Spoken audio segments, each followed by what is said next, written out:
2.5 kilos na baboy. Pork belly po ito, ating ilagay sa kaldero. Nag-add tayo ng tanglad or lemongrass, bay leaves, katamtamang dami ng asin, peppercorn, Spanish paprika. Takpan natin ng mga ilang minuto hanggang sa lumambot ito. Lutuin natin ito sa kahoy. Medyo matagal-tagal ang papalambot dito. Pagkaraan ng mga ilang minuto, ito na. I-test na natin kung naging malambot na ang balat nito. Kapag naging malambot na, hanguin na natin ito.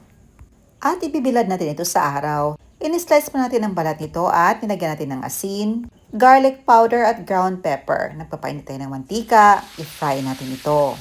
I-fry until na maging golden brown at crispy ito. Pagkaraan mga ilang minuto, ito na. Binaliktad na natin ito.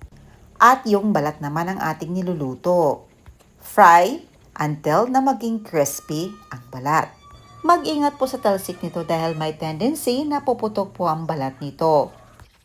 Pagkaraan mga ilang minuto, ito na pinaliktad natin ito at naging crispy na ang balat. At this time, pwede na nating hanguin.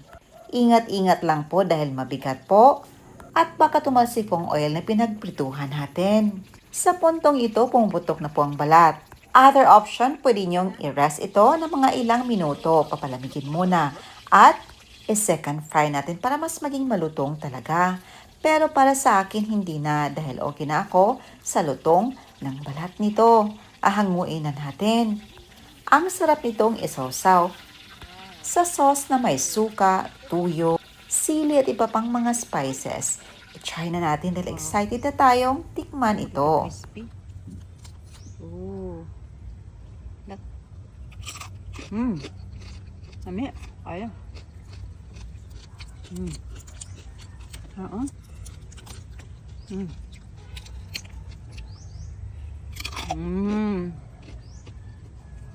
Nami.